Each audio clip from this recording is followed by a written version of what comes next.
शीशे, बिखरे दफ्तर, प्रचार गाड़ी पर हमला, बेखौफ गुंडे।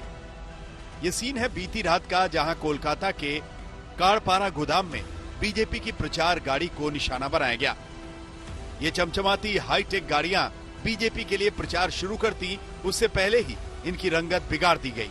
यही वो व्हीकल्स हैं जिन पर कल रात को बीजेपी का कहना है कि वहां पे पथराव हुआ है, तोड़फोड़ की गई है, एलईडी स्क्रीन तोड़े गए हैं, जो विंड स्क्रीन है उसको भी तोड़ा गया है। क्या हुआ था बताइए। देखिए दादा, जो हुआ तो आप लोग देखा है, लेकिन इतना बुरा हुआ। देखिए वहाँ जो मीडिया ये है, मतलब जो हमने शीशा है, उसका बाद मेटल है, उसको भी कैसे तोड़ा हुआ, एक बार हम बोलूँ आप जाके देख लीजिए सर, कैसे देखिए। चलिए हम लोग रथ के अंदर आ गए हैं, ये वो रथ देख सकते हैं बनाया गया है। और यहाँ पे यहाँ के जो बीजेपी के कार्यकर्ता हैं जो रात में थे, वो लोग ये दिखा रहे हैं कि रथ के अंदर भी किस तरह से तोड़फोड़ की गई है।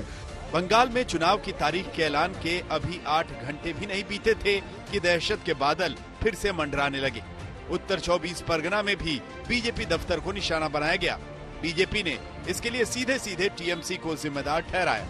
उसको पता है कि बंगाल का जो जनता है अभी मोदी जी को ले आने के लिए पूरा कोशिश करेंगे, और बंगाल का जनता अभी भारतीय जनता पार्टी सरकार को चाहेंगे, और मोदी जी का नेतृत्व में ये हो रहा है। इसलिए उसका जनता के ऊपर उनका विश्वास नहीं है, इसलिए तोड़फोड़ करके डरा के ये सब करने का चेष्टा कर रहा है। लेकिन ये सब कुछ भी नहीं होगा। जितना उन्होंने तोड़ेगा उतना भारतीय जनता पार्टी आगे बढ़ेगा। हालांकि टीएमसी की डिक्शनरी में इस हिंसा की परिभाषा अलग है। आप एक तो छोटा सा घटना बोल रहे हैं, हम ये सब तोड़फोड़ का राजनीति पसंद नहीं करते हैं। कहीं हो गया, लोग कर्मी लोग नाराज थे इसलिए कर दिया। उनको कहना कि लॉ एंड ऑर्डर सिचुएशन बहुत, ये कोई तोड़फोड़ कोई मरा है थोड़ी। उनको क्या कहना है, बार बार वो सवाल मुझे मत पूछिए। उनको जो कहना है कहने दीजिए, हम लोग अपना जवाब देंगे। बंगाल के चुनावी इतिहास का चरित्र रहा है हिंसा। इस बार भी चुनावी प्रचार में ये फैक्टर सिर चढ़कर बोल रहा है। यही वजह है कि चुनाव आयोग ने 8 चरणों में चुनाव कराने का फैसला लिया, लेकिन ममता को इसमें सियासी बू नजर आ रही है। আমি সর্বভারতীয় ইলেকশন কমিশনকে আমার অনেক অনেক অভিনন্দন, ধন্যবাদ এবং মোবারকবাদ জানাচ্ছি, বাধাই জানাচ্ছি যে তারা 5টা রাজ্যের ইলেকশন অ্যানাউন্স করেছে। বাংলায় 294টা সিট, 8টা ফেজে ইলেকশন কেন? কাকে সুবিধা করে দেওয়ার জন্য?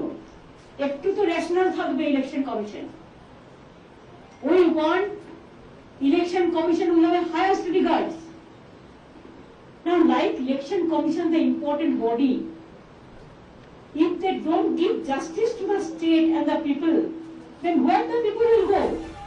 ये ममता बनर्जी ही थी जो लेफ्ट के शासन में हिंसा को देखते हुए 1996 से 2011 के दौरान कई चरणों में चुनाव कराने के पक्ष में थी और इसकी मांग करती रही। 2011 में भी जब ममता ने ऐतिहासिक जीत दर्ज की थी, तब भी बंगाल में 6 चरणों में चुनाव हुआ था। अब ममता के सुर बदले तो बीजेपी ने जोरदार पलटवार किया। बंगाल की रक्त रंजित सियासत को देखते हुए कैलाश विजयवर्गीय 8 चरण में चुनाव कराने को जायज ठहरा रहे हैं। देखिए, ममता जी का दोहरा चरित्र से दिखाई देता है। जब सीपीएम की सरकार थी और यहाँ पर विधानसभा चुनाव होने थे, तब उन्होंने चुनाव आयोग से कहा था कि सेंट्रल फोर्स चाहिए। मैं चुनाव आयोग को धन्यवाद देना चाहता हूँ कि चुनाव आयोग से हमने निवेदन किया था कि पश्चिमी बंगाल के अंदर निर्भीकता से लोग वोट डाल सके, ऐसा वातावरण बनाए।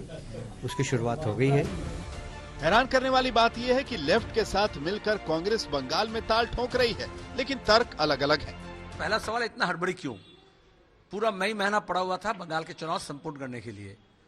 तो हम शुरू से ये कह रहे थे, कोरोना काल में जैसा हुआ था अभी भी वैसे ही, कि राज्य सरकार में या केंद्र सरकार में सत्ताधारी जो दल है वो विरोधी पक्ष ताकि तैयार नहीं हो, ऐसा वो सोच रहे हैं। एक जितने दिन जा रहे हैं उतने दिन आप देखोगे वाम पक्ष, कांग्रेस और आईएसएफ मजबूत हो रहे हैं।